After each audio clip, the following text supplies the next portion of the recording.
नमस्कार, आप देख रहे हैं केकेडी न्यूज। वक्त हो गया है रिपोर्ट का, पर उससे पहले नजर आते इस वक्त की टॉप 10 खबरों पर।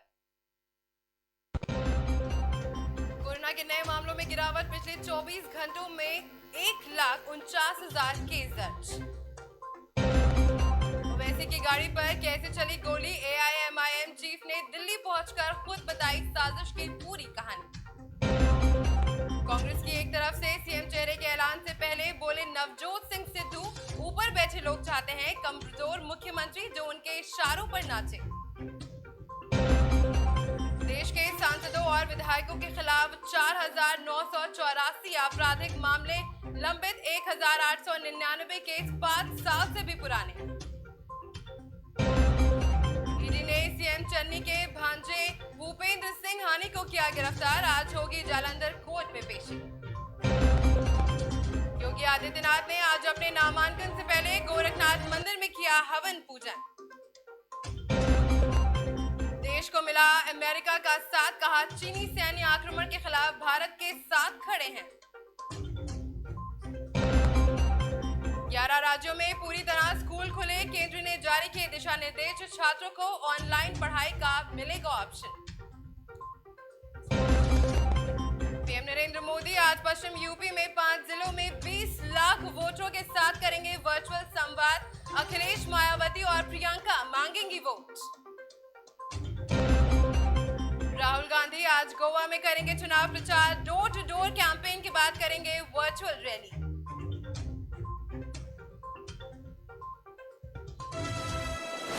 और अब चलिए नजर आते हैं इस वक्त की कुछ खबरों पर। झांसी के गुरेठा में आगामी विधानसभा चुनाव को लेकर विधायक जवाहरलाल राजपूत ने भाजपा कार्यालय का उद्घाटन किया। बता दें कि इस मौके पर जिला अध्यक्ष जमुना कुशवाहा सहित कई कार्यकर्ताओं ने सपा और बसपा को छोड़कर भाजपा का दामन थामा। इस दौरान विधायक जवाहरलाल राजपूत ने पीएम नरेंद्र मोदी और सीएम योगी आदित्यनाथ के काम गिनवाए और साथ ही उनका जम की तारीफ भी करी। इस बार आप किन मुद्दों को लेकर चुनाव लड़ रहे हैं? योगी जी ने लगातार विकास कार्य किए हैं और जो अधूरे रह गए हैं, चाहे उसमें सिंचाई के संसाधन हो या किसानों की दूनी आमदनी करने का हो या सड़क का, बिजली का, पानी का, शिक्षा का, स्वास्थ्य का। जैसे हम आज कह सकते हैं कि गरोटा से लेकर चिरगांव की सड़क बनकर तैयार हो गई, लेकिन गरोटा से मोती कटरा सड़क पर धनराशि तो मिल गई लेकिन अभी अधूरा है। गरोटा गुरसाए का पेयजल की स्वीकृति मिल गई और काम भी आधा से ज्यादा हो गया, लेकिन काम अधूरा है। और बाकी हमें लगता है कुछ और काम जो रह गया है, जैसे उच्चीकरण होना था माध्यमिक विद्यालयों का, उनमें भी कई जगह काम होना है।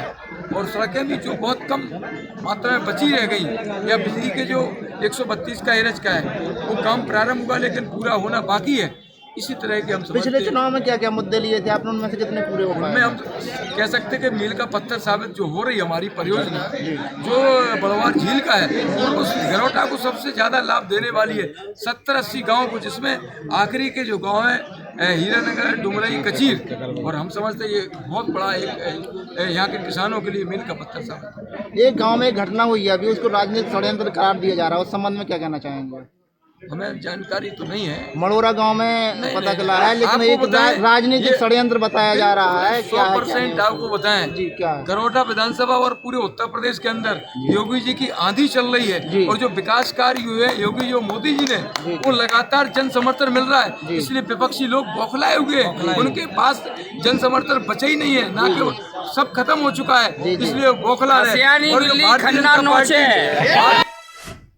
संभल जिले के चंदौसी विधानसभा में आप प्रत्याशी सचिन कुमार एडवोकेट के चुनाव प्रचार प्रसार का एक वीडियो अब सोशल मीडिया पर काफी तेजी से सुर्खियां बटोर रहा है। वीडियो में आप देख सकते हैं कि किस तरह से आदर्श आचार संहिता की सरेआम धज्जियां उड़ाई जा रही हैं। कोरोना नियम का जरा भी पालन नहीं किया जा रहा, पूरा जनसमूह बिना मास्क के ही घूमता हुआ दिखाई दे रहा है। इन सब के बावजूद भी चुनाव आयोग ने अब तक इस मामले में कोई भी कार्यवाही नहीं की है।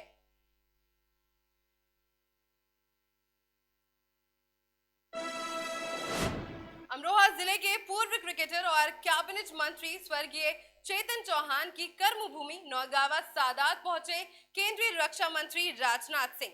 बता दें कि यहां भाजपा प्रत्याशी देवेंद्र नागपाल और भाजपा कार्यकर्ताओं ने उनका जोरदार स्वागत किया। बता दें कि रक्षा मंत्री राजनाथ सिंह खराब मौसम होने के बावजूद भी अमरोहा पहुंचे और लोगों से मतदान की अपील की।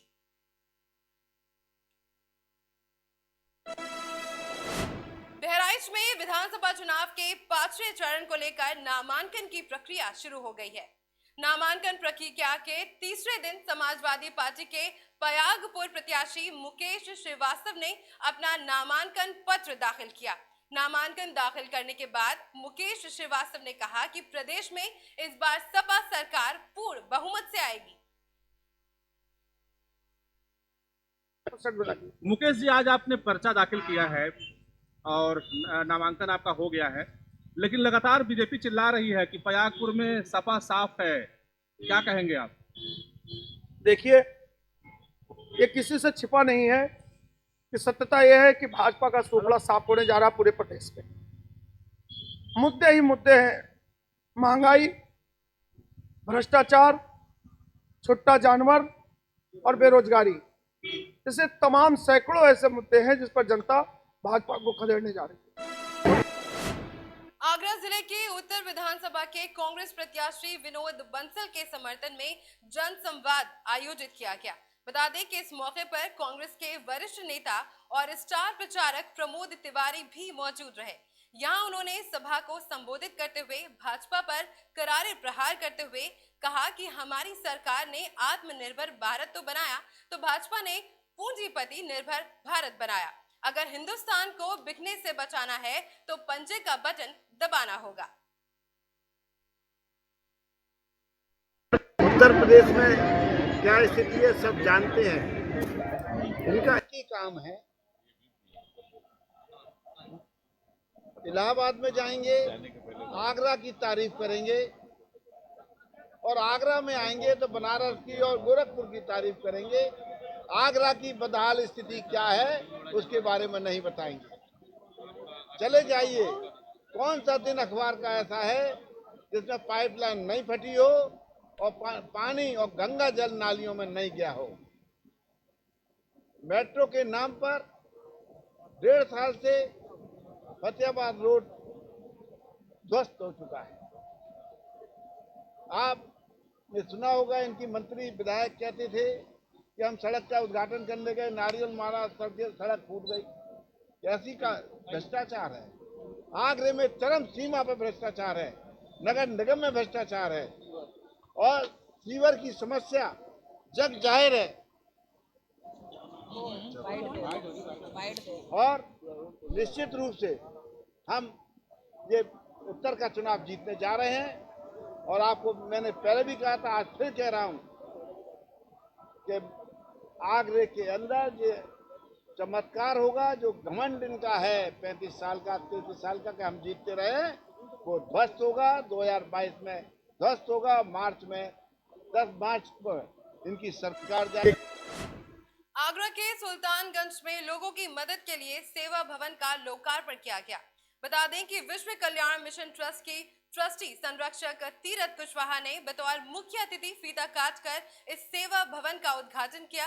वहीं इस मौके पर 200 निर्धन महिलाओं को साड़ियां भी बांटी गईं। और आगे क्या सेवा प्रकल्प आपके जारी रहेंगे, बताइए। बाकी बिहारी कीजिए।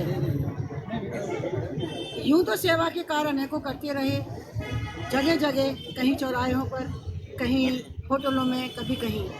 आज बड़े बुजुर्गों के आशीर्वाद से और परमात्मा की कृपा से एक हमें जगह विशाल जो मिली, जिसको हमने नाम दिया है सेवा आगरा सेवा भवन। हमारे जो भी सेवा से जुड़े हुए प्रकल्प हैं, जैसे कि छात्रवृत्ति, हेलमेट लगाओ जीवन बचाओ, जाड़ों में सर्दी से ठिठुरते हुए मनुष्यों की सेवा करना, कंबल वितरण, स्वेटर वितरण, खाद्य सामग्री, अनेकों तरह के इस तरह के जो प्रकल्प हैं हमारे, हम 20 वर्षों से करते चले आ रहे हैं। आज से हमें एक ठाकुर जी की कृपा से स्थान मिल गया है, तो हम जो भी अब कार्यक्रम करेंगे और जो भी सेवा के कार्य करेंगे, हम अपने इसी स्थान से करेंगे जो परमात्मा की देन है।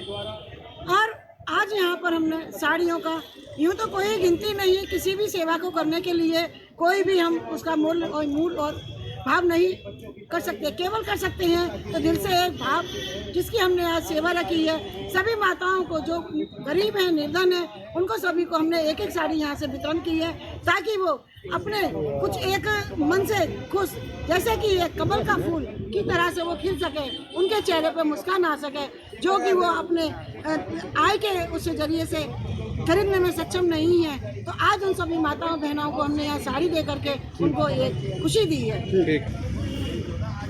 जोर से बोलना।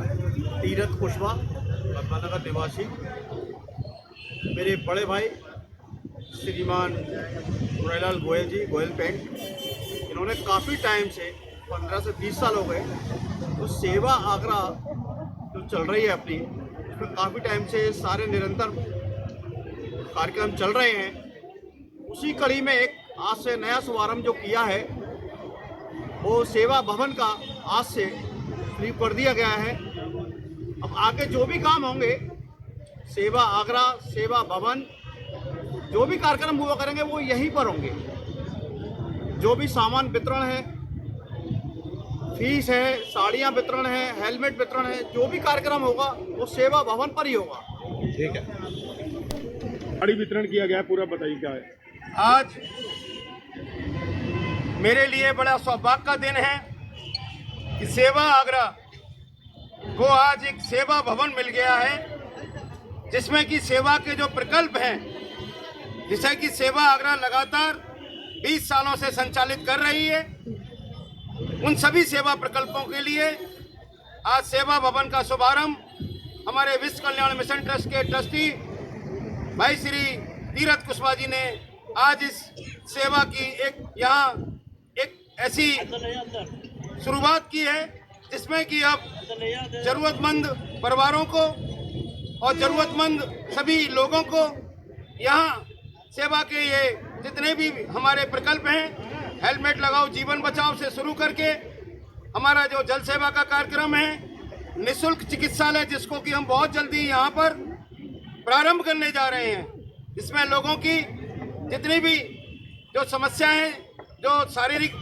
दिक्कतें हैं, उसको दूर करने के लिए सेवा आगरा का सेवा भवन में निःशुल्क चिकित्सालय हम प्रारंभ करने जा रहे हैं। और सेवा के हमारे जो प्रकल्प आज जो कि आज सेवा भवन के शुभारंभ पर जब जरूरतमंद महिलाओं को, माताओं को साड़ी वितरण करके आज हमने इसकी शुरुआत की है और यह दीप लगातार जलता रहेगा। सेवा के प्रकल्प चाहे जल सेवा हो या रैन बसेरा हो या खाद्यान्न वितरण हो, छोटे बच्चों को, स्कूली बच्चों को शिक्षा के लिए स्कॉलरशिप हो, उनकी पढ़ाई हो और जरूरतमंदों की सभी सेवा हम अपने जीवन में कर सकें। आगे निरंतर ये संकल्प लेते हैं कि हम अपने इस बचे हुए जीवन में सेवा के सारे प्रकल्प करते रहेंगे और अपना जीवन सभी सेवा के लिए सभी जरूरतमंद। उत्तर प्रदेश विधानसभा चुनाव में भारतीय जनता पार्टी को हार कर डर सता रहा है।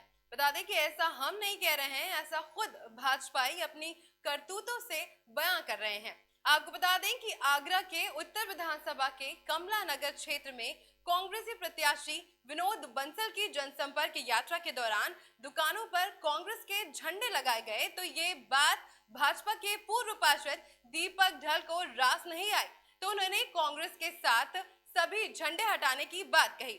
लेकिन दुकानदारों ने दीपक की बात नहीं मानी तो पूर्व पार्षद दुकानदारों से मारपीट पर उतर आए। आपका नाम क्या भैया? भूपेंद्र। क्या मामला क्या है? और एक्चुअली क्या था ना, कल कोई मतलब रैली निकलती है तो क्या झंडा लगा जाते हैं, कोई भी लगा जाए, हम तो अपने काम में व्यस्त रहते हैं, हमें तो पता ही नहीं कौन क्या लगा के चला गया। तो उन्होंने कहा था झंडा हटा दो, तो मैंने हम थोड़ा बिजी थे तो लोगों ने कहा था कि अभी हम बिजी हैं, लड़का सर थोड़ी बाद में हटा लेंगे। तो कहा तू अभी हटा, तो मतलब बहसबाजी कर रहा है ये और वो। तो अभी बात कर रहा है। कौन है वो? दीपक ढल है उनका नाम। क्या कौन है? यहाँ दबंग आदमी है? कौन है, क्या है वो? पूर्व पार्षद थे पहले में। किस पार्टी से संबंधित है? भारतीय जनता पार्टी से संबंधित है। वैसे तो भैया आज जैसे कि उनसे बात हुई है तो वो कह रहे हैं मतलब आज मामला सुलझ गया, मतलब बात कर रहे हैं। वो आए थे दोपहर में, फिर आप कोई कार्रवाई करना चाह रहे हैं?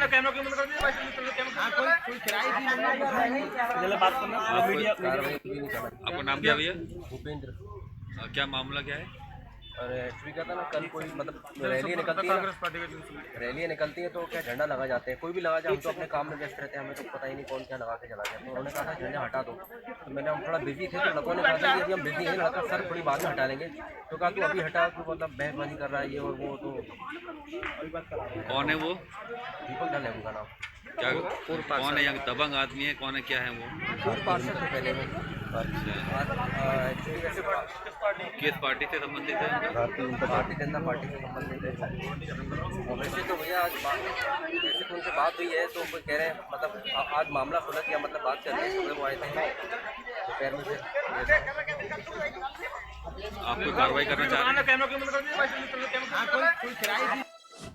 उत्तर प्रदेश विधानसभा चुनाव बेहद नजदीक है और राजनेताओं की तीखी बयानबाजी का जवाबी कीर्तन लगातार देखने को मिल रहा है।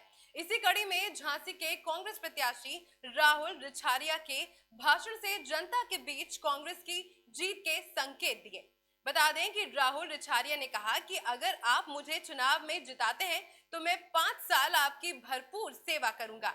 बता दें कि कांग्रेस प्रत्याशी राहुल रिछारिया की इस जनसभा में विभिन्न धर्मों के लोग भी शामिल हुए थे।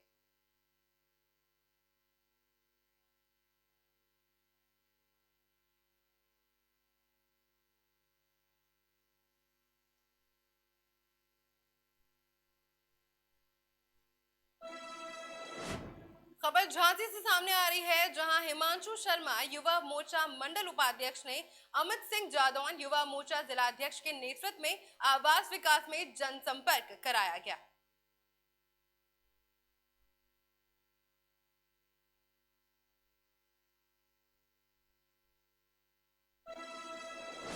अगली खबर जम्मू कश्मीर से सामने आ रही है। यहाँ अवामी वेलफेयर फोरम की पूरी टीम द्वारा शांतिपूर्वक विरोध प्रदर्शन किया गया। बता दें कि ये विरोध प्रदर्शन मंगलवार को 24 साल की युवती पर हुए एसिड अटैक को लेकर किया गया है। अवामी वेलफेयर फोरम यहाँ पे हंदवारा चौक में आया है क्योंकि रिसेंटली हमारी बहन पे एक अटैक हुआ है जो बहुत ही शर्मनाक था। अब हम यहाँ पे प्रोटेस्ट करने आए हैं क्योंकि ये इंसिडेंट्स बार बार होते जा रहे हैं और गवर्नमेंट कोई एक्शन नहीं ले रही है। इस पे एक बहुत ही सख्त एक्शन लेना चाहिए, इनको सजा देनी चाहिए, फांसी का फंदा इनको लगना चाहिए। अब मैं चाहती हूँ कि अगर गवर्नमेंट ये भी नहीं कर सकता क्योंकि 7 साल 8 साल जेल में ये सजा काटेंगे तो फिर वक्त पे उनको यूथ को ये इनको हवाले करना है इन जो गुनहगार है, ताकि ये जन्म लेने से भी डर जाए। क्योंकि ये बहुत ही शर्मनाक था क्योंकि उन्होंने एक लड़की पे एसिड फेंका है, उसकी एक पहचान को, उसके फेस को, उसकी सोल को उन्होंने खराब किया है। आप देख सकते हैं हमारे हिंदुस्तान के प्राइम मिनिस्टर श्री नरेंद्र मोदी खाली यही एजेंडा लहरा के फिरते हैं कि बेटी बचाओ बेटी पढ़ाओ। बेटी को पढ़ने के लिए बाहर निकलना है। जब सोसाइटी में ऐसे दरिंदे हैं जो एसिड फेंकते हैं, हमारी बेटियों पे जो रेप का ऐसे अत्याचार करते हैं, वैसे लड़की कैसे निकलेगी बाहर और कैसे पढ़ेगी? तो बचाना ही था बेटी को, तो इस बेटी को बचाते जिसका फेस इस टाइम खराब है, जिसका सोल इस टाइम खराब हो गया है, जिसकी लाइफ इस टाइम डैमेज्ड है। मैं ये कहना चाहती हूँ उनको फांसी का फंदा, क्योंकि मैं कड़ी शब्दों में इसकी मजम्मत करता हूँ जो ये दर्द ये दिल दहलाने वाला हादसा जो हमारी बहन के साथ श्रीनगर में हुआ, ऐसा नहीं होना चाहिए था हमारी सोसाइटी में, हमारे कल्चर में। क्योंकि आंध्र सल्लल्लाहु अलैहि वसल्लम ने लड़कियों के लिए, लड़कियों को इज्जत दिलाने के लिए बहुत सी तकलीफें खाई है, लड़कियों को विकार दिलाने के लिए बहुत सी तकलीफें खाई है। आज हमारा ये नौजवान हमारी इस बहन पे ऐसे फेंक रहा है, ये शर्मनाक हादसा है। हमेशा एलजी एडमिनिस्ट्रेशन को स्ट्रिक्ट एक्शन लेना चाहिए इसके लिए। रिपोर्टर्स रिपोर्ट में फिलहाल बस इतना ही। देश और दुनिया की तमाम खबरों के लिए बने रहे हमारे साथ और देखते रहें केकेडी न्यूज़।